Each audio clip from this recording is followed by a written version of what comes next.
Bwana mambo vipi marafiki? Kwa mara nyingine tena tunakutana leo katika Sanuka na Authentic Swahilians. Msishtuke ile bwana na hii rangi ya kepu yangu. Usalama umezingatiwa kabisa kwamba hii itabaki hapa hapa. Lazima tuzingatie vigezo na masharti kule nyumbani. Haiwezi kupanda ndege hii. Kama kawaida nipo na ndugu yangu bwana Badman na mimi ni yule rafiki yenu Hussein ama Mr. Gold pamoja na ndugu yangu you baze Badman. Ndugu yangu nilipofika nimeshtuka. Nikasema leo vipi usalama wako ndani hapa? Wanataka kuangalia vitu ambavyo vijana tunataka kuvifanya kwa wenzetu au inakuaje. Lakini mpaka sasa hivi inaonekana ni hali ni shwari na vitu vitakuwa vizuri sana. Usalama umezingatiwa kabisa. Ngoja kwanza kuchekeshe. Katika moja ya wadau wetu alivyotuita. Alicomment pale akasema naona fraternity twins mpo pamoja. Sasa wiki iliyopita tuliongea mengi sana hapa. Na nimeona feedback nzuri sana kutoka kwa rafiki zetu wengi sana wakipendezwa na kile ambacho tulikizungumza, especially ya faida ambazo zinapatikana kupitia scholarship ambayo tulikava ya ICDF scholarship. Ndio. Sasa kama kawaida tupo katika mfululizo ambao tunaendelea kuzielezea scholarship ambazo zinapatikana Taiwan. Kama tulivyosema kuja kusoma Taiwan huenda ni kitu bora zaidi. Kutokana na zile faida ambazo tumezimention wakati uliopita. Kwa wiki iliyopita tulizungumza kuhusu ICDF scholarship na marafiki walikuwa wanasema tumeupiga mwingi, tulimwaga kila kitu hatukuacha chochote pale. Vitu vingi vilizungumzwa kwa maana kwamba yani hasa hivi vijana wanamwanga at least wa kusema kuna kitu fulani na kifahamu kinaweza kija kunisaidia baadaye. Kwa maana kwamba maybe tunatumaini kwamba Watanzania sasa hivi mawazo yatakuwa mawazo sio inaweza kusema mnyumbuliko sio au mtanuko. Yani kwa maana kwamba watakuwa wanawaza outside the box, yani nje ya Tanzania. Nikienda mfano Taiwan au nikienda nchi nyingine nitaenda kufanya nini, nitasikiliza kitu gani, nitafuata vitu gani. Naamini hili jukwaa ni zuri sana kwa vijana na haswa kwa watu ambao wenye matamanio kutoka nje ya Tanzania kwenda kufanya vitu tofauti tofauti. Na sasa hapo bwana lile kapu ambalo tumeanza kulifungua wiki iliyopita, lile kapu lipo kubwa sana na ndani kuna vitu kede ama tunasema bwerere. Kwa hiyo lile kapu bwana leo nataka tufungue upande mwingine kidogo wa lile kapu. Tudokoe kidogo. Ndio mzee. Sasa wiki iliyopita tulivutia mkono tulitoa ICDF scholarship. Leo bwana wakati napapasa nikakutana na kitu kinaitwa MOE scholarship. Sana nadhani leo tukiongelea hicho. MOE scholarship? Ndugu yangu ushapata kuisikia? Nimeisikia lakini mpaka sasa hivi mawazo yangu na akili yangu ipo kwenye ICDF scholarship. Maybe unaweza ukaanza na kutuelezea hiyo MOE scholarship and then ukatuambia kuna tofauti gani kati ya hiyo MOE scholarship na ICDF ambayo ulielezea hapo mwanzo.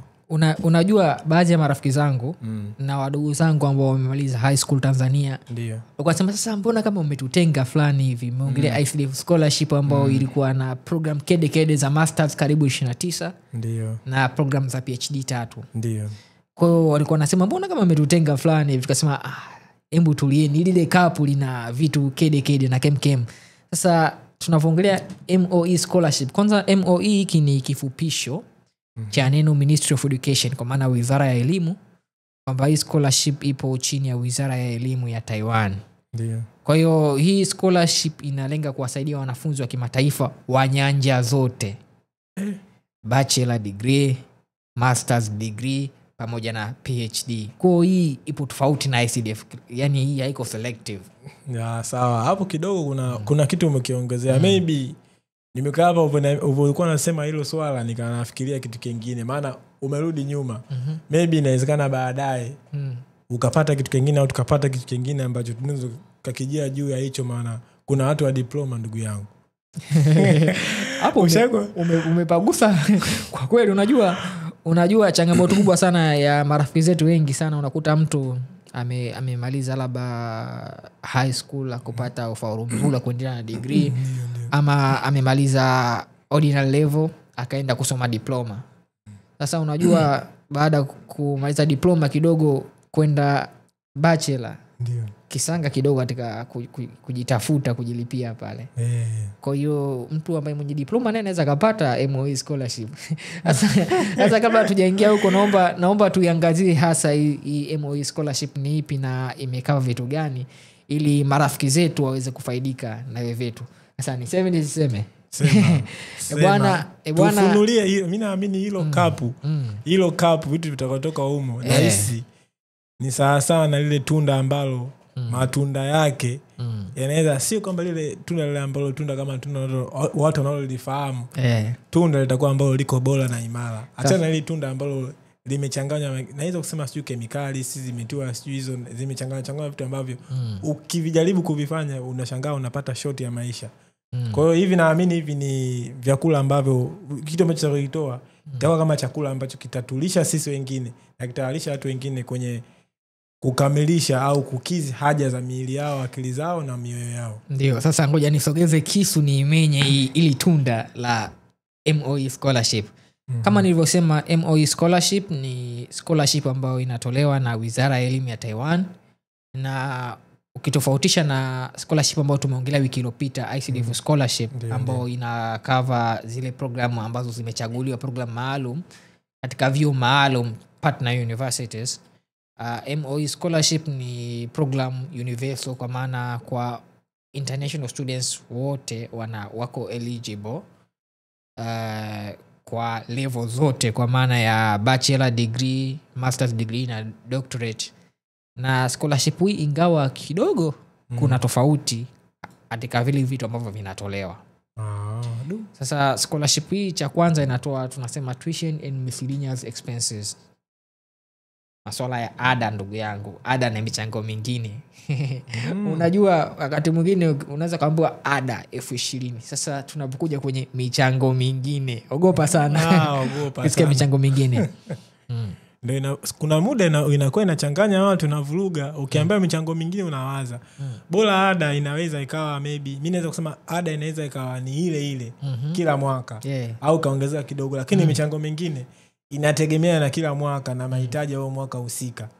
Kama unaweza kuambia mwaka huu kuna kitu fulani na kitu fulani kimeongezeka chuoni, kwa hiyo ulipe. Mwaka huu kimeongezeka kitu fulani, inabidi ulipe. Na kwa hiyo ina changamoto sana. Kwa hiyo hasa hapo ukiwaza afu ukiwa na ule msimamo wako kichwani au mtazamo wako kichwani kwamba kuna kitu fulani natakiwa nilipe. Kiangalia kwa maybe kwa hii aina scholarship maybe inaweza ikaleta utofauti. Okay. Sasa tunavyoongelea MOE ina cover mpaka kufikia NTD for buying. Wiki iliyopita tulizungumza tunavyoongelea NTD ndio pesa ya Taiwan, New Taiwan dollar. Kwa hiyo kwa ada na michango mingine kwa kile chuo ambacho utachaguliwa wewe kwenda kusoma, kama ukifanikiwa kupata scholarship hii unaweza kupata mpaka kufikia NTD 40,000 kwa level zote, bachelor, masters na PhD. Iwe bachelor, iwe masters, iwe PhD.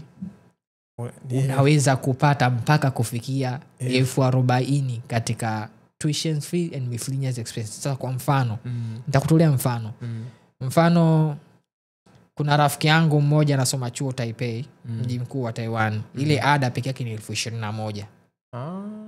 Hapo ndo nakuelewa. Sasa kuna michango mingine, kuna tuition fee alafu kuna other expenses, maybe credit fee, dormitory fee, insurance fee, internet fee na vitu vinginevyo. Ndio. Sasa kwa mfano ada yake ni 21,000 kitaiwani. Kwa mfano kwa 40,000 maana yake kuna 19,000 imebaki. Ndio. Ile 19,000 itakava pia vitu vingine. Labda insurance, sawa. Ndio. Dormitory mpaka kufikia 40,000. Nitakutolea mfano. Kwa mfano mimi program ambayo nasoma sasa hivi. Ada yangu na michango mingine kwa jumla ni NTD 52,000. Kwa hiyo kama ningepata au kama napata uwezi jua kama ninayo au sina. Kama nimepata MOE scholarship basi naweza kupunguza kiasi cha NTD 40,000. Maana yake mimi nitakuwa nilipe NTD 12,000 tu. Ndio. Na hiyo pekee haitoshi. Mbali na kukupa NTD 40,000 kwa maana ya ada na michango mingine, MOE scholarship pia wanakupa ile tunasema pesa za kujikimu. kama kule kwenye SDF zile pesa zipo ndugu yangu, maana nikuona unanikata jicho na kukata jicho na nilikuwa nakusikia kwa sababu ndio sehemu muhimu sana kwa wanafunzi. Unajua kuna muda unaweza ukawaza kwamba hiyo pesa ya ada pesa ya ada inatoka tu kwa mkupuo mara moja. Unaweza ukasema ukapambana kwa mwezi au ukafanya kitu fulani ukalipa. Issue inakuja baada ya hapo, maisha yatakuaje? Maana huko hapa miezi na miezi. Unaweza ukasema sawa, unaweza ukakopa hela unaweza ukakopa hela kila mwezi au unaweza kukopa hela kwa mwezi mmoja. Unaingia darasani bila kula? Unaingia darasani ndio hapo utamuelewa mwalimu? Haiwezekani. Kwa hiyo MOE scholarship inatoa fedha za kujikimu, kwa maana inatoa NTD 15,000 kwa mwanafunzi wa undergraduate. Undergraduate kwa maana bachelor degree. Na kwa wanafunzi wa graduate program kwa maana masters au PhD wanapewa mpaka kufikia NTD 20,000 kwa mwezi. Hizo ndugu yangu kiziconvert kwa hela kitu kwetu hizo zinakuwa zaidi ya sasa milioni 1 na ushee huko juu ndani kukiingia chimbo. Kwa hiyo utapewa fedha kujikimu NTD 20,000 kama unasoma masters au doctorate, na utapewa NTD 15,000 kwa mwezi kama unasoma bachelor degree. Hiyo ni apart ile 40,000 ambao unalipiwa kama ada na michango mingine. Kwa hiyo ile 40,000 itaingia moja kwa moja chuoni kulipia ada na michango mingine. Ndio. Na ile 20,000 moja kwa moja kwenye akaunti yako ajili ya kujikimu kila mwezi. Unajua bado nina maswali unavyosema hivyo. Yani mimi toka nimekuja hapa Taiwan kitu ambacho kipo akilini mwangu ukiniambia tu hela yote naingia kwenye akaunti ya kwangu mimi binafsi. Na wazawa kitu kimoja. Nawaza kodi. Sasa kwenye kodi tulia. Sasa kingine, faida nyingine ya MOE scholarship. Usizani kwamba hiyo NTD 40,000 ambao wamesema wataitoa ndio kwamba ndo basi hapo, kwa maana hiyo nyingine inabidi upambane nayo. Hapana. Kwa sababu MOE ipo chini ya Wizara ya Elimu, si ndio? Ndio. Kwa hiyo wana uhusiano mzuri na vyuo mbalimbali. Kwa kuna vyuo vingi sana Taiwan ambao vinatoa discount kwa mwanafunzi ambaye amepata MOE scholarship. Kwa kufikia mwaka huu kwa mujibu wa ripoti inaonyesha mpaka kufikia Februari 2025 kuna zaidi ya vyuo 39 vinavyotoa discount kwa mwanafunzi ambaye ana MOE scholarship. Sasa discount maana yake nini? Ndio nataka nikuulize ndugu yangu. Hiyo discount ulivyosema ni punguzo la bei kama vile zile bei tunazojua sisi kule mtaani kwetu au hilo ni discount ipo katika mfumo gani? Sasa hii tusiseme funguza, ili ni fekeleo la bei. Maana unajua kupunguza kinabaki. Hii tunafika. Kweli. Kwa kuna vyuo zaidi ya 39 ambao vyuo hivi kama wewe umepata MOE scholarship. Ndio. Wao kama kwa mfano labda tufanye ada yako ni NTD 50,000. Kwa scholarship ya MOE imecover NTD 40,000, bado umebaki NTD 10,000 ambayo inatakiwa ulipe. Ndio. Ile NTD 10,000 itakuwa covered na kile chuo. Kwa mfano kwa kesi yangu mimi mfano. Ila ada yani jumla kabisa ila ambayo nitakuwa nilipe chuoni ada ni kama maybe 60,000. Kwa maana kwamba hata ile 20,000 watalipa wao. Kama chuo chako ipo katika ile list ya vyuo ambavyo vinatoa discount. Kweli aisee. Umeona patamu hapo? Hapo patamu. Yani hapo nasema kwamba kama ndo niko nyumbani nasema nyumbani itakuwa kumenonga. Kwa sababu gani? Kuna kitu fulani hivi yani kama umekuwa umeongezewa. Yani kwamba inaonekana kwamba hiki kitu kwako wewe au katika chuo ambacho maybe unataka kwenda kunawezekana kuna maybe mapungufu, lakini hivyo vio vimeonyesha kwamba vina nia na vinahitaji wanafunzi ambao wana nia kweli thabiti na madhubuti ya kuja kusoma, kwamba wanawasaidia kwa mfumo wowote ule ili wakamilishe haja yao ya kifikra na vile vile naweza kusema kiujumla kielimu. So kwa namna fulani yani inakuja kama mule kwa ICDF. ICDF inakupa vyote. Hii itakupa 40,000 lakini kile kilichobaki kitakuwa covered na chuo. Kama chuo kipo katika orodha ya vile vyuo 39. Baadaye tutatoa linki kwa marafiki zetu wapi wanaweza kuona orodha ya vile vyuo ambavyo na MOE wana cover zaidi ya kuna program zaidi ya 400 ambazo unaweza kusoma Taiwan. Nataka niambie kila sehemu wanagusa. Yani kuna program kwa maana bachelor masters pamoja na PhD. Kuna muda nikaanawaza kweli hata mimi mfano ambaye nimesomea huko masuala ya food vyakula scholarship nayo ipo kweli? Nasema yani kuna program zaidi ya 400 ambazo zinafundishwa kwa Kiingereza zaidi ya 400 ambazo hizo unaweza ukapata MOE scholarship katika vyuo mbalimbali. Kwa hiyo hapa kuna za bachelor, kuna za masters, kuna za PhD. Ingawa za masters ndio ziko bwerere. Za bachelors naweza nikakutajia kwa uchache. Kwa mfano bachelors kuna zipo Bachelor of Business Administration, zipo Business and Management, zipo Business Administration tena, kuna English, kuna International Affairs, kuna Informatics, kuna Global Intelligence. Ziko bachelor zipo kama 30 hivi. Ila za masters na PhD ziko bwerere ambazo zinafundishwa kwa Kiingereza. Kwa hiyo sasa kama nilivyosema kwa maana kwamba scholarship hii ina cover tuition and miscellaneous expenses pamoja na ile accommodation, kwa maana allowance ambayo utapewa kwenye account yako ile 15,000 kama upo undergraduate au 20,000 kama upo graduate. Kwa kama mwenyewe sasa utaamua kwamba hii nataka nilipie dorm, hii nataka nilipie chakula au nifanye nini. Again pia unajua hapo unaniambia accommodation means kama vile hizo ndo allowance ndio? Yes, allowance. Tunasema living allowance. Yeah. Kwa maana kwamba yani hawa MOE na ICDF zile ambazo wanazo kupa it means like kama ambazo za matumizi yako binafsi ndio utakazozitumia maybe kwenye kulipa au siwezi kusema maybe ni utakazotumia kwenda kulipa hayo madomu na makila kitu. Sasa hapa kuna tofauti. Kwa ICDF ICDF ile kapu limejaa ndugu yangu. ICDF housing expenses zinakuwa covered na ICDF. Ila kwa MOE hapana. Kwa hiyo unaweza labda katika ile living allowance wanaokupa mwenyewe sasa ukamega ukalipia dormitory au unataka ukaa nje. Ni wewe. Hata kwa ukiangalia kwenye masuala ya dormitory huku Taiwan malipo yake na fedha unazopewa ni sio changamoto sana yani. Sio changamoto kwa sababu dormitory gharama nyingi wanazoweka ni zile kwa ajili ya kuweza kukidhi kile kiwango cha mwanafunzi. Sio gharama za juu. Sawa kabisa. Maana mimi kuna kipindi niko undergraduate, kipindi nataka tunaambiwa tuondoke huko dormitory kwa sababu tumeshamaliza. Nilishangaa sana, aliniambia nilipe kiasi ambacho kwenda kukaa nje. Naweza kusema kwamba kilikuwa ni zaidi, ni kama vile mara 3 kama sio mara 4 ya hela ambayo natakuwa nikalipe nikaenda kupanga nje. Lakini kwa vile mimi niko na mipango mingine zaidi ya hiyo, nalikuwa na mipango ya muda mrefu, nikasema ngoja nikakaa nje, lakini kiasi cha kukaa dormitory kwa wakati ule ilikuwa ni kiasi kidogo mno.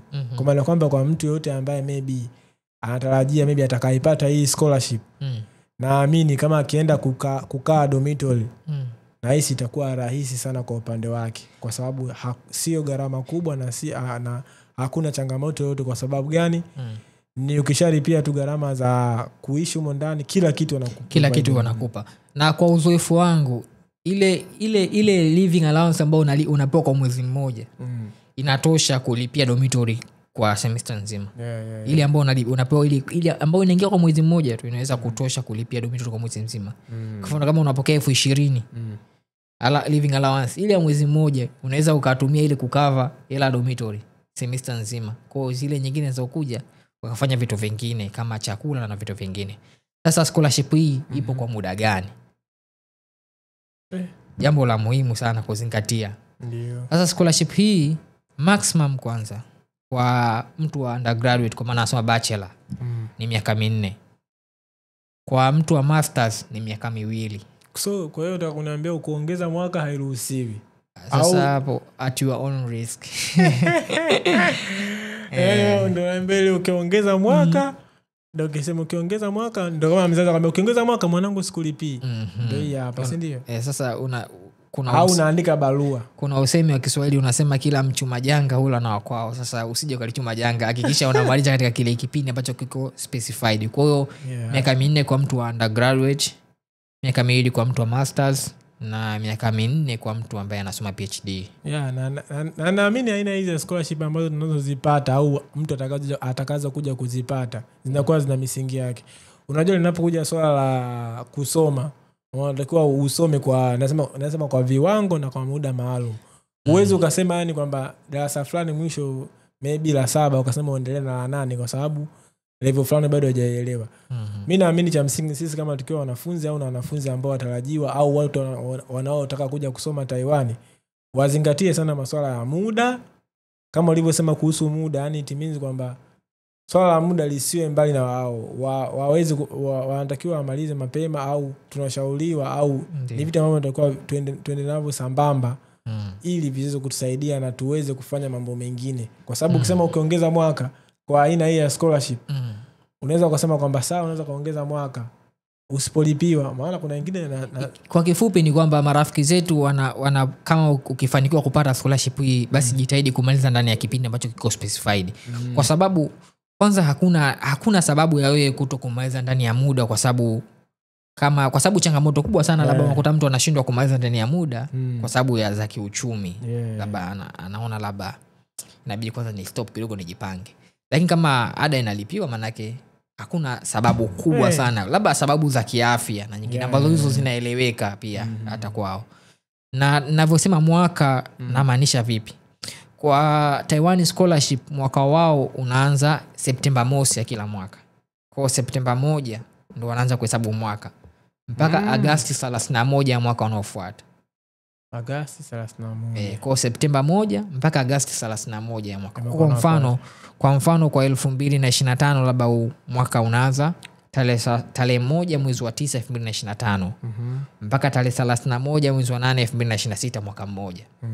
Kwa hiyo ndo mwaka. Kwa tunavyosema miaka 4, kwa mfano wewe unaanza sasa hivi 2025 Septemba 1 maana yake mpaka Agosti 2026 mwaka mmoja, Agosti 2027 mwaka wa pili, Agosti 2028 mwaka wa 3, Agosti 2029 mwaka wa 4. Kwa hiyo nataka kuniambia kwamba hapa kuna sasa hivi na kitu nimekitafakari kwa maana kwamba hata kipindi cha likizo, maana katika mwaka mmoja una likizo nao unapewa hizo fedha, si ndio?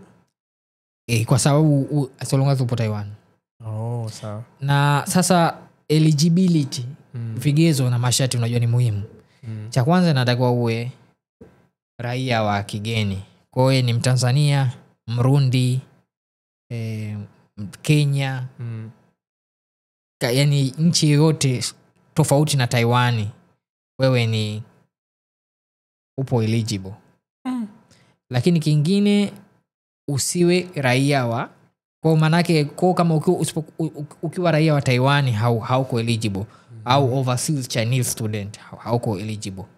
Lakini kingine wakati unaomba MOE scholarship, kwanza unajua kuna mtu ambaye maybe sometimes sio kwamba kila mtu anaelewa sio kila mtu unavyoongea anaelewa. Ulivyosema hapa neno eligible unamaanisha kwamba hawaruhusiwi au kwa hiyo kama wewe ni raia wa nchi tofauti na Taiwani unaruhusiwa. Kama ndugu yangu huko hapa na una uraia wa Taiwan, wewe tupishe tafuta nyingine. Tulia basi kwa sababu kuna watu kama mimi au kuna watu ambao wanatazamia kupata uraia wa nchi mbili. Maana sikuamini wewe.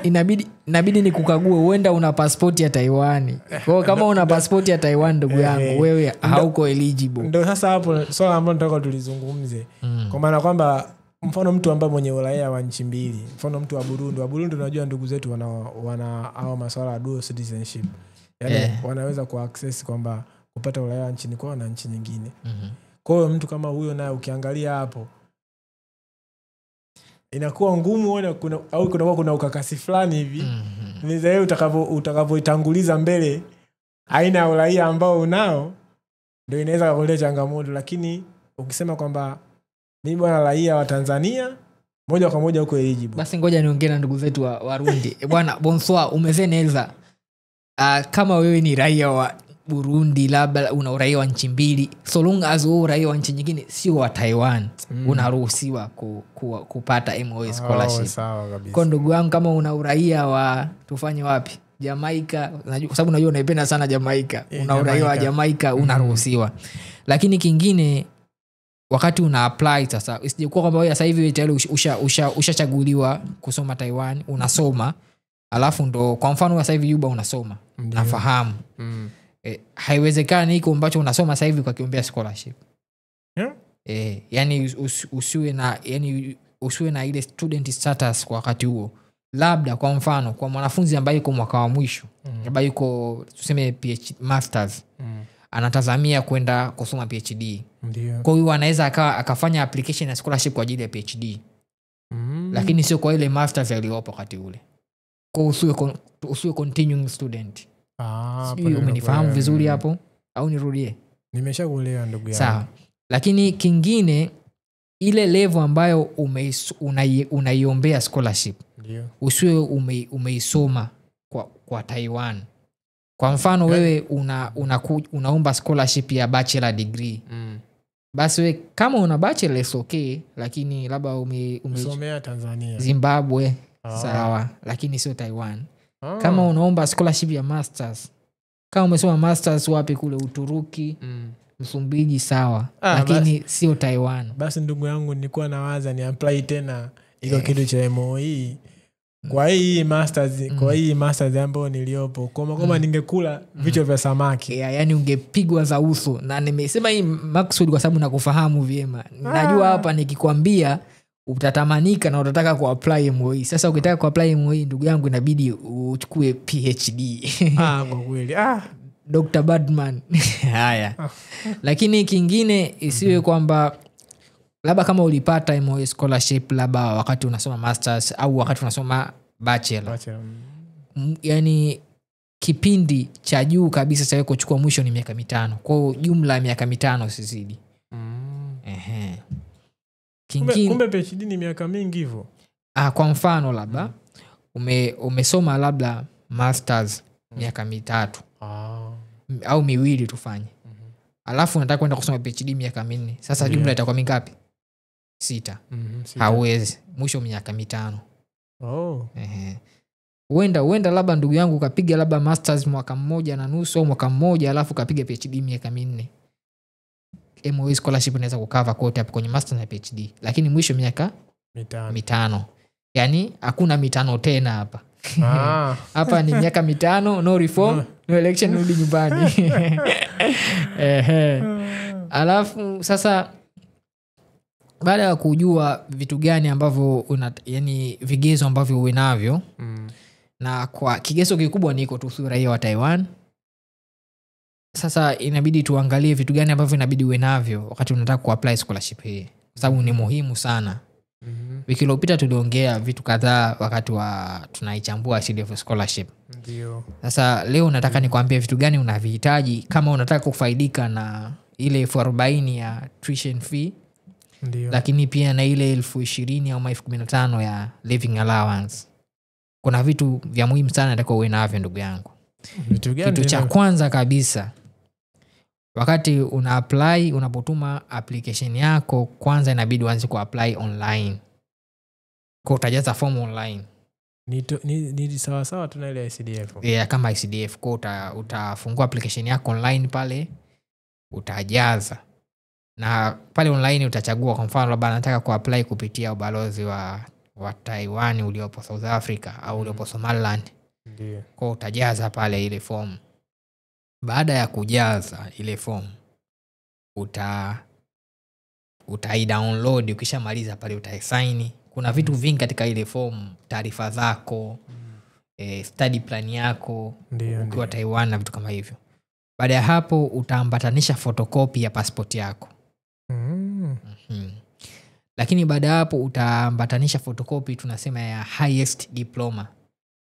Hii highest diploma au highest academic award ni nini?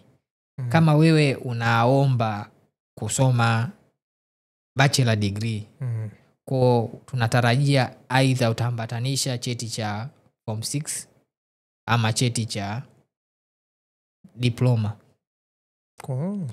Na kama unaomba kusoma masters, kwa tunatarajia wewe utaambatanisha cheti cha masters.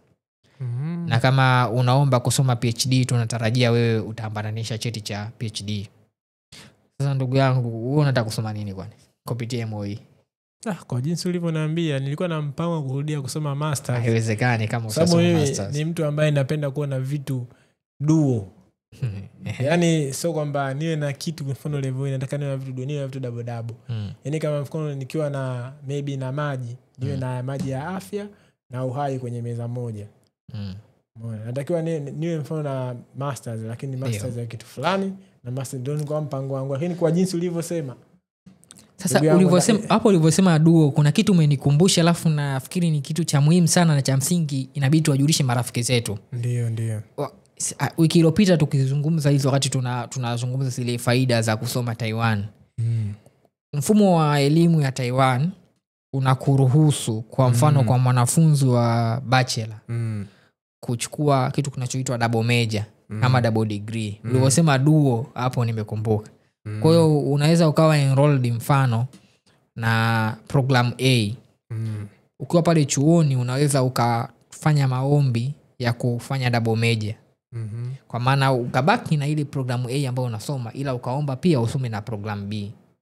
Kwa ada yako ile ile. Kwa ada yako ile ile. Kwa unaweza pia kusoma. Yaani unacholipia wewe sasa muda wako hapo, maana kwamba itabidi uchukue madarasa ya ziada. Kwa maana yake nini? Wakati una graduate utagraduate na double major, kwa maana utakuwa na fani mbili. Kwamba una bachelor of A na bachelor of B kwa pamoja.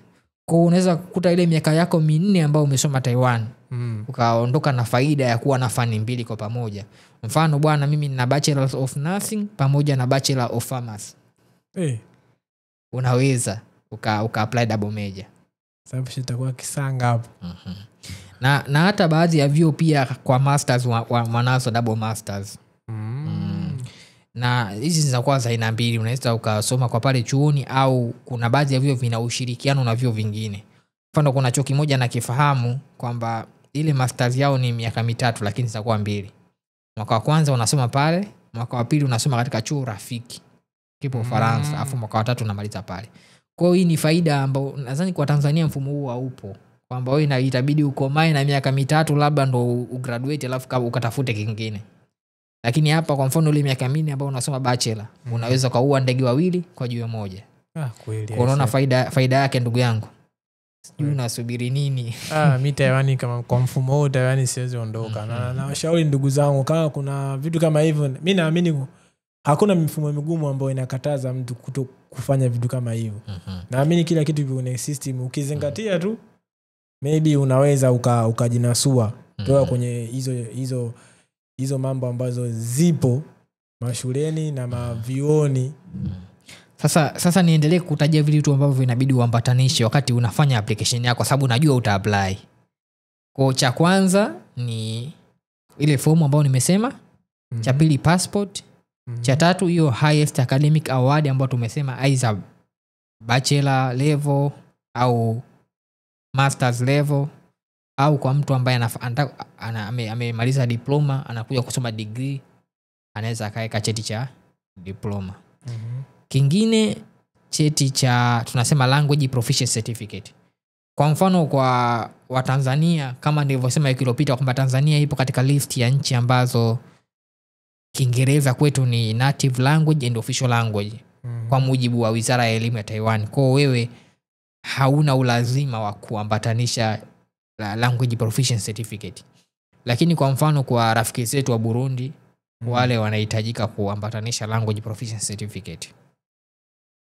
Na kama program ambayo unakuja kusoma ni ya Mandarin, inabidi uambatanishe kitu kinachoitwa TOEFL, ambacho ni test of Chinese as a foreign language.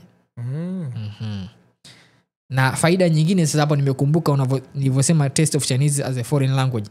Faida nyingine ya kuja kusoma Taiwan. Ndio. Inawezekana wewe umekuja kusomea nursing, lakini kwa vile Taiwan ni nchi ambao wanazungumza Kichina, Mandarin. Kwa ni faida pia ya wewe kusoma hii lugha.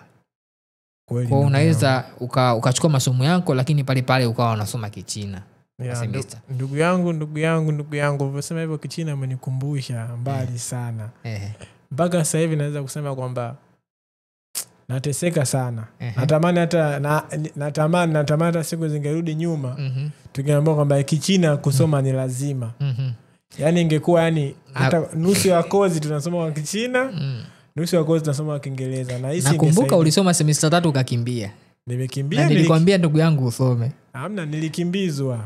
Uwezo kukimbia sina, lakini nilikimbizwa, niliambiwa siruhusiwi kusoma. Sasa naamini labda majuto yako ni ushuhuda kwa marafiki zetu ambao watakuja kusoma, basi wazingatie wasome kitu kama Kichina kwa sababu ni faida. Yeah, ni faida. Ukisoma Kichina kuna kufungulia fursa nyingi. Huenda kuna maeneo mengine ya kazi unakuta hawajui Kiingereza, lakini kama unajua Kichina inaweza ikawa advantage kwako. Hata kuna baadhi ya project ukifanya hivi unaweza kukuhusisha endapo kama ukiwa unafahamu Kichina kidogo. Sababu gani? Unaweza kufanya kitu ukaa katika ile group la watu wote wanaongea Kiingereza chache, na sio kwamba wanaongea Kiingereza kile chenyewe kabisa cha kusita.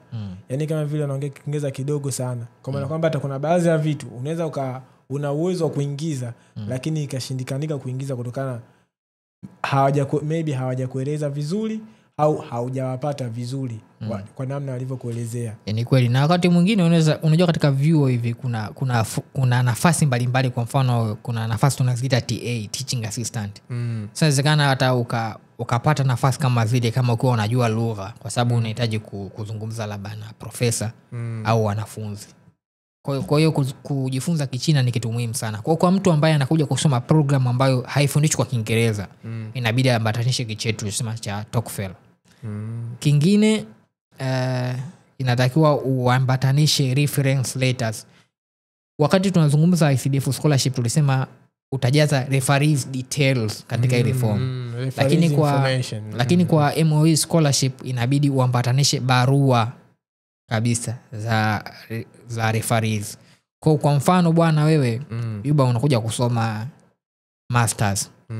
Wewe kwa hiyo ulisoma kwa mfano Dr. Badman. Haya basi Dr. Badman kwa mfano unakuja kusoma PhD.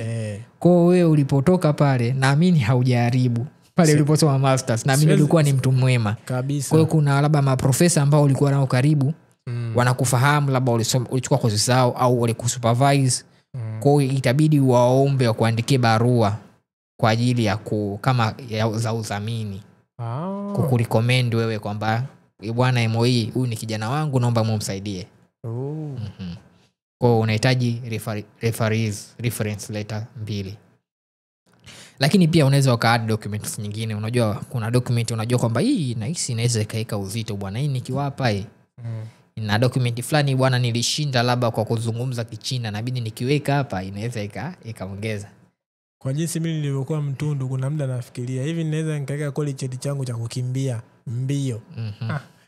Sasa angalia asije akasema huyu inawezekana tukimpa scholarship atakimbia. Naamini unajua nini? Naamini inategemeana maybe na aina ya scholarship na masters au hiyo elimu ambayo naiendea. Ndio. Kama nikienda kwenye mambo ya hiyo sports and games. Vitu vingine vinakuwa applicable. It means nikiapply kwa sababu naamini ni mfumo ule ndio ukituma document zako. Ndio. Unatuma na iko chuo au sasa ndo tunataka niingie hapo katika application na selection process. Cha kwanza katika application kwanza tofauti na ICDF, kwa sababu ICDF nilisema ina program maalum. Kwa MOE program yoyote ile kuna program zaidi ya 400 kama nilivyosema, ambazo zinafundishwa kwa Kiingereza sipo zaidi ya 400. Sawa. Sasa cha kwanza inabidi kwa wewe umeanza kufungua account yako na jaza information zako kupitia website ya MOE. Wakati huo unatuma maombi yako katika vyuo vya Taiwan. Nataka kusoma bwana, nataka nisome bachelor degree in Badman, being a good man. Unataka kubadilika sasa. Kwa hiyo utatuma maombi katika kile chuo. Kwa mfano unataka kuomba labda tufanye labda National Taipei University au National Taiwan University. Kwa utaingia katika system ya National Taiwan University, utafuata procedure zao. Siku nyingine nadhani tutakuja kuzungumza na rafiki zetu hatua kwa hatua namna kutuma maombi katika vyuo vya Taiwan. Naomba unikumbushe hiyo. Tuangalie hiyo nitakukumbusha kwa sababu hata mwenyewe naamini unajua unavyozungumza vyote sio kwamba ni kwamba vitapita tu hivi. So kwao hata kwangu mimi naamini ipo si kwa sababu mimi naweza mimi kwa mtazamo wangu au na kwa akili zangu mimi naangalia kila sehemu ambapo kuna fursa. Mimi naamini kwenye kazi kuna fursa, za kuendeleza maisha yako. Na hata kwenye elimu kuna fursa za kuendeleza kabisa, maisha kabisa. Uwezi jua kwamba kama mtu ukiendelea na elimu, kama maybe milango yako ya baadhi fulani itafunguka, utashangaa kuna vitu vinakuja kirahisi. Au ukaenda moja kwa moja kwenye kazi, milango yako mingine ambao mipango yako naweza kusema kama future yako ikafungukia huko. Kwa hiyo mimi ninachoamini kwamba kila unacholisema, unachokiongea, unachokizungumza, kwangu mimi nakifuatilia kwa makini zaidi. Basi asante kwa kuzingatia, naomba uzingatie vizuri.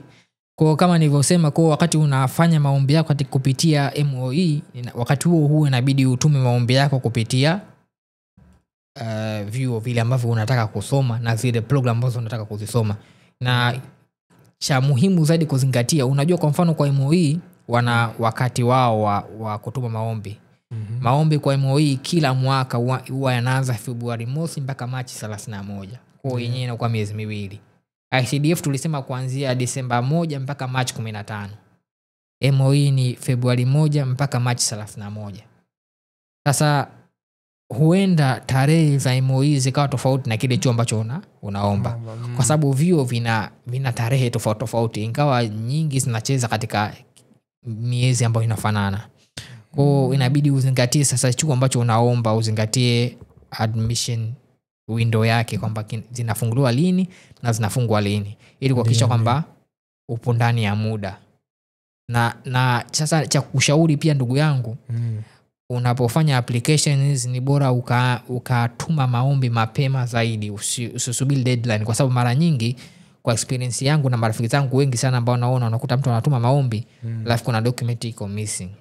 Sasa kama umetuma mapema inakuwa rahisi sana kurekebisha vile vitu. Kwa mfano labda baadaye tutazungumza zaidi, lakini kwa mfano wakati unatuma maombi, labda unaambiwa labda hii bank statement ambayo umewasilisha inabidi utupe nyingine. Kwa ukituma maombi yako kwa wakati inakuwa rahisi kama kuna marekebisho ukayafanya. Lakini kingine sasa, ndio baada sasa ya kutuma maombi katika chuo na maombi MOE, kwa ukishamaliza kujaza fomu MOE utadownload ile fomu yako, pia utaambatanisha ule ushahidi kwamba mimi nimetuma maombi katika chuo fulani. Kwa mfano labda screenshot ya ile admission portal au kama application letter wamekupa, inawezekana. Yani ushahidi wowote kuonesha kwamba wewe umetuma application yako. Na kwa MOE sio dhambi wewe ukafanya maombi katika vyuo tofauti. Kumbe ni tofauti na kile kingine. Na ile scholarship ile pale wewe ni program moja. Unaweza uka-apply vyuo tofauti alafu ila unaweza labda ukasubmit chuo kimoja ambacho umeomba. Kwa sababu baadaye wao watakureview. Sawa? Wakisha kureview, sasa kuna vitu ambavyo wanaangalia. Kwa mfano mtu ambaye anataka kusoma bachelor degree, wanasema anatakiwa awe na average GPA ya at least 3.0. Ambayo kwa nchini kwetu nahisi kama vile ni at least watu wengi wanaweza wakaja mzee. Kwa masters yanatakiwa awe na average GPA ya 3.5 na above. Sasa kwa hiyo ukiwa na GPA kama hiyo ni rahisi sana kukubaliwa. Alafu kingine, kwa hiyo wao sasa wakisha kuangalia huyu Badman, mbona GPA yake hii ya kuungaunga, tulia, wakumwangalia huyu nani bwana, tuangalia jina nani, Vincent Mvungi, GPA kali sana, anachukuliwa. Ni ndugu yangu nilimtaja. Okay.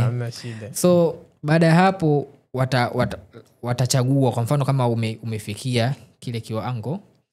Alafu kuna kwa mfano kama zile TOEFL certificate. Ukiwa nayo kuna possibility kubwa sana ya kuchaguliwa. Hizo nazo zina GPA hizo ndugu yangu? Hapana. Hapo sawa. Hii zina level, intermediate level, beginner level. Maana ndugu zangu na wanafunzi wenzangu wakisikia hivyo vitu vina masuala na GPA, unaweza ukavurugwa. Kwa baada hapo wakishachuja kidogo watawafanyeni interview ambazo wanaweza kuwa in person au video conferencing. Kwa baada hapo sasa bwana watatoa majibu kwamba bwana Badman, wewe tunaona unafaa sana kupata scholarship hii. Kwa wewe baada ya wewe kukupa taarifa itabidi wape admission letter. Sawa, kwamba mimi sasa naenda kusoma chuo A programu hii. Kwa wao watawasiliana na chuo, kwa zile procedure nyingine sasa zitafuata baada ya hapo. Kwa hiyo tofauti na ICDF scholarship ambayo wewe ukichukua programu moja hauwezi kuhama. Kwa MOE unaweza ukabadilisha program. Kwa mfano upo admitted bachelors of nursing and pharmacology, baadaye ukaona kuchoma sindano watu ni ngumu, ngoja niende kwenye kilimo, ukaingia kwenye bachelor of agriculture, unaruhusiwa. Ni rahisi sana. Kwa hiyo kwa mfano na wanukuu wanasema a scholarship recipient who has completed 1 semester or more of studies at a particular university can transfer to another university or college to a degree or program at the same level while receiving a Tier 1 scholarship. Kwa hiyo kuna hiyo window. Kwa kidogo wapo flexible, kwa unaweza ukahama kutoka sehemu moja kwenda chuo kingine. Kwa hivyo ni vitu vichache, labda kwa uchache kuhusu hiyo scholarship. Kwa ni scholarship nzuri sana kwa sababu inakusaidia kulipa ada, lakini pia unapata ile living allowance. Kwa hiyo nadhani ni kitu ambacho inabidi cha kukimbilia. Tofauti na ICDF hii bwana, hawatu tu wanauli, lakini inawezekana bwana wewe umemaliza pale, umejichanga. Kwa baada ya kujichanga ukatuma maombi yako, kwa sababu bwana mimi nauli bwana tunauza shamba nije kusoma. Kwa kikubwa ni ada na ile living allowance. Nitafika kule nitapata wapi hela ya chakula? Kwa utapewa living allowance na ada utalipiwa. Na mimi kwa maelezo ambayo umenipatia na maelezo yale ya nyuma kuhusu ICDF, naona kabisa hii MOE iko very flexible. Sasa kuna kitu cha muhimu sana nadhani sijawaambia ndugu zangu. Ukisha download ile form unaipeleka wapi? Ukisha download ile form na vitu vyako vyote, kama kule kwenye ICDF, utatuma katika ubalozi wa Taiwan. Kwa mfumo ule labda kwa DHL, kwa mfano Somaliland au South Africa, whatever. Ndugu yangu, mbona tunasafisha na document? Unasafisha zenyewe au copy nazo? Copy. Copy. Vile vitu ambavyo nimekuambia inatakiwa uambatanishe. Kwa hiyo utaziambatanisha na kuzituma katika ubalozi wa Taiwan uliopo karibu nayo. Kwa maana kwa mfano Tanzania, labda South Africa au Somaliland, utatuma kwa DHL. Hapo sawa. Kwa zitafika pale, alafu mambo mengine yataendelea. Alafu tips, sasa ngoja nikupe tips nyingine. Kwa sababu tupo hapa kwa ajili ya kustuana, kusanuana. Kwa maana tunasema sanuka na authentic Swahilian tips.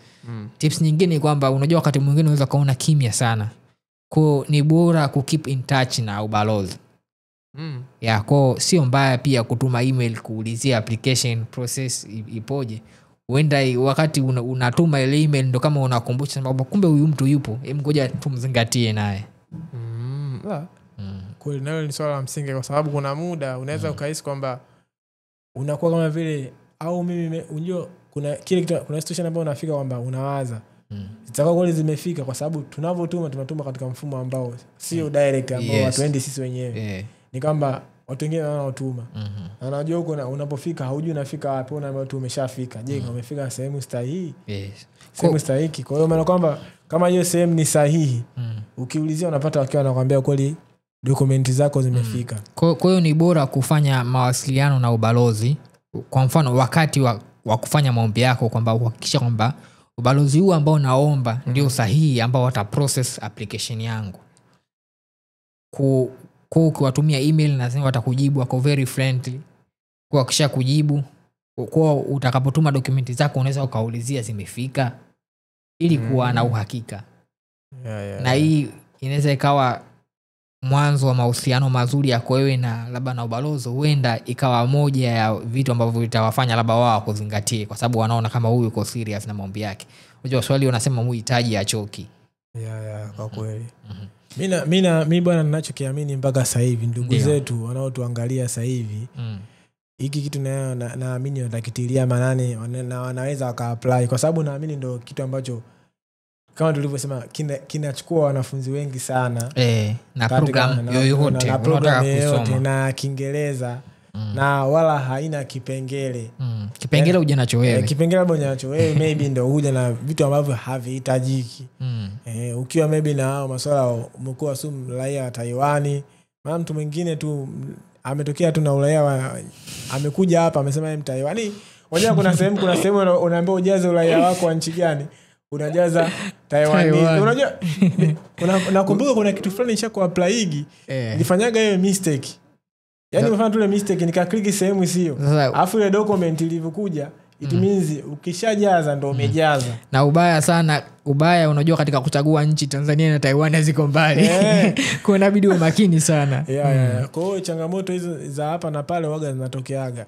Kwa hiyo sasa kwa ndugu zetu au marafiki zetu na wanafunzi wenzetu ambao maybe wanatarajia kuja huko ambao wako Tanzania na nchi zingine jirani na Tanzania mimi naamini hivi vitu ni vitu vya kuzingatia kwa sababu gani itakuletea urahisi wa maisha endapo utakuja huku utatamani kukaa huku vizuri utatamani kupata elimu iliyokuwa bora utatamani maybe kwenda baadaye kuja kuisaidia nchi yako.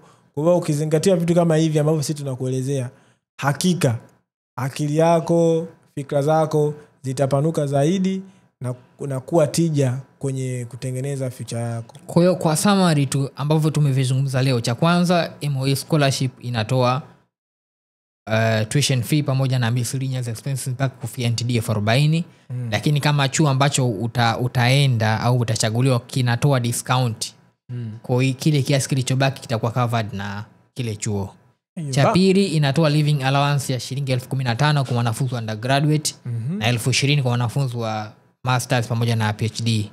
Cha tatu vitu ambavyo inabidi uviambatanishe wakati unatuma maombi MOE, cha kwanza application form ambayo utaijaza online then utaidownload utasign na vitu kama hivyo. Kingine copy ya passport yako, kingine ni copy ya highest degree na academic transcript. Kwa mfano wewe wa masters inabidi uambatanishe cheti cha bachelor degree, wewe wa PhD inabidi uambatanishe cheti cha masters. Cha tatu a copy of admission application material. Kwa hiyo pale ambako umefanya application kile chuo inabidi sasa utafute ushahidi wowote either screenshot au vitu vingine chochote. Cha nne ni a copy of language proficiency certificate. Isa cha Kiingereza au cha Kiswahili au cha Kichina kama unaenda program ambao unaenda kusoma ni ya Kichina. Cha tatu ni zile letters za referees 2. Na hakikisha basi at least mtu ambaye unamchagua kama referee wako au mtu ambaye tunasema reputable person. Ndugu yangu usije ukaniambia mimi nikuandikie reference letter itakuwa matatizo. Kwa akili zangu nilipokuwa nawaza mara ya kwanza nikasema maybe naweza nikamtumia ndugu yangu yoyote kama wewe, lakini kwa jinsi hivi vitu vilivyokuwa sensitive na kwa jinsi maelezo ulionipa na jinsi mfumo wake jinsi ulivyokuepo it means hivi vitu vinahitaji watu ambao at least kweli wako very reputable. Na kingine unaweza ukaambatanisha tunasema zile additional document ambao unahisi hii itatia uzito katika application yako, au wakati mwingine ubalozi husika unaweza ukademand kitu cha ziada wewe kuambatanisha. Kwa unaweza ukabadilisha, kwa mfano labda unasema kwamba nina cheti fulani hivi labda nilipresent paper katika conference fulani, labda hii inaweza ikawafanya hawa waone kwamba mimi ni mtu ambaye ni academician. So uje kuweka cheti cha kipaimara sasa ndugu yangu. Sasa nadhani tumecover vitu ambavyo vya muhimu sana katika application hii. Nadhani kama una maswali ndugu yangu. Ndugu yangu mimi maswali kama kawaida yangu sina, lakini kwa niaba ya ndugu zangu wanafunzi wenzangu tunaweza kaa na mawazo ya nje ya hapo. Yaani kwa maana kwamba hizo process it means kwamba unajua katika kuapply waga tunafikiriaga vitu vingi sana. Ndio. Umeona unaweza sawa ukasema ngoja nitume mfano ubalozi, mfano unaweza kuuliza kwamba changamoto mara nyingi sana kwa wanafunzi kwa wewe unavyofahamu inakuaga sehemu gani? Maana kuna masuala kama ulisema kwenye ile scholarship iliyopita. Changamoto ya kwanza kabisa ambayo mtu atakumbana nayo ni kwenye swala la fedha tu pale kwenye kutuma. vitu vingine vyote unafanya ukiwa free. Vitu vingine free, fedha kwenye kutuma. Lakini hapa naomba nikutahadharishe kwa sababu hii MOE unajua programs yoyote ambayo unaitaka. Kwa hiyo kwa upande wa MOE wao hawana fedha ya kutoza wewe katika kutuma maombi. Lakini huenda chuo ambacho unatuma maombi huenda kikawa na application fee. Kuna baadhi ya vyuo ni free kutuma maombi, lakini kuna baadhi ya vyuo vinahitaji ulipie application fee. Na vita specify ile hela umtumie mtu direct. Pale kwenye system watakwambia bwana bonyeza hapa ulipie. Kama hiko chuo kita kudemand wewe ulipie kwa ajili ya kufanya application.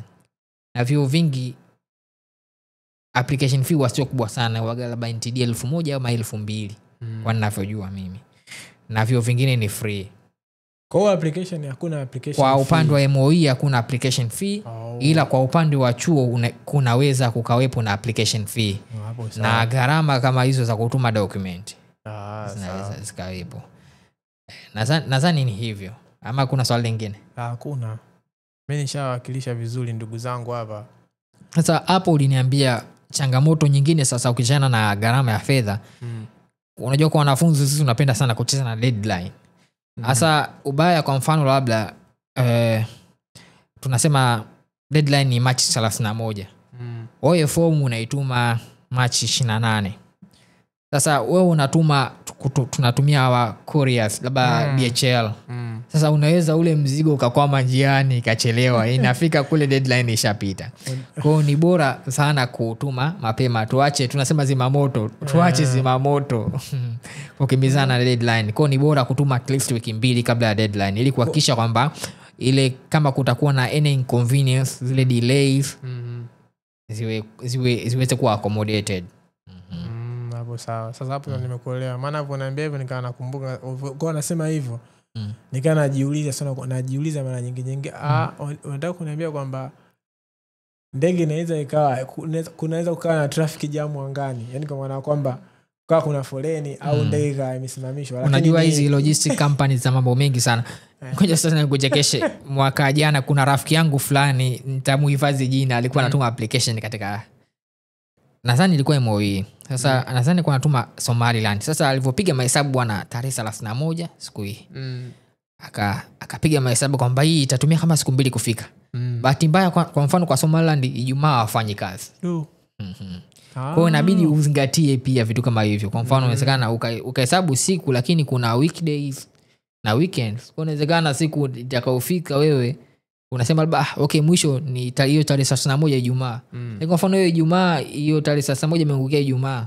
Kwa mfano balozi kama umetuma Somaliland, Ijumaa sio siku ya kazi. Kwa automatically hata kama ile document itafika katika ile nchi tarehe 31 basi haiwezi kuwa process, utakuwa umechelewa. Kwa hiyo inabidi uzingatie vitu muda muhimu, yani ni bora utume mapema kwa ajili ya kuweka katika nafasi ya usalama zaidi. Naamini ndugu zangu na wanafunzi wangu hilo swala wameelewa. Swali lingine? Hakuna swali lingine. Mara nyingi sisi wanafunzi tunaangalia sana changamoto ambazo maybe watu wamekutana nazo au watu wanazifahamu. Ili tuweze kupashana huko elezana. Maybe baadaye likitokea swala lolote mtu anakuwa tayari kashaelewa kwamba nilichofanya ni tatizo lililotokea ni hili na hili na hili. Inasaidia sana kwenye kufanya vitu kwa weledi mzuri zaidi.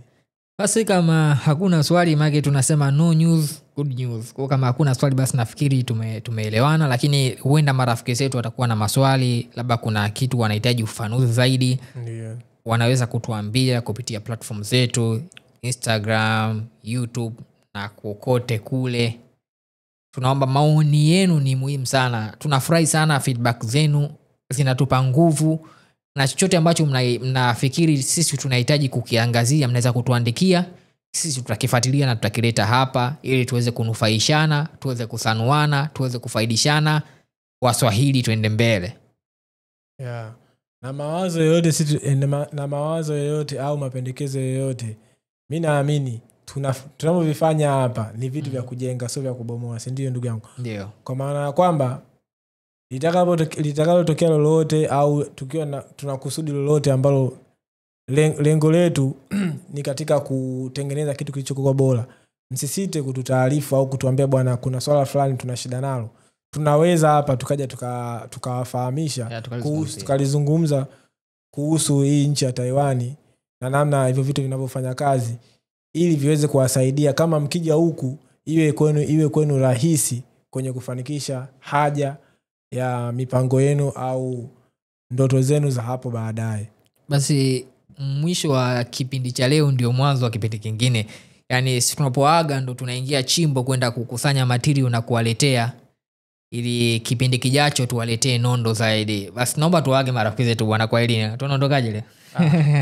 Au kama tulivyokuja tuondoke. Basi twende kama tulivyokuja. Mimi ngoja nikahifadhi kofia yangu, maana na mpango wa kusafiri, naogopa nisitie kwenye begi nalo Bongo. Na mimi hapa naheshimu tu hizi harakati za watu wa usalama, kwa sababu ni watu wa msingi sana.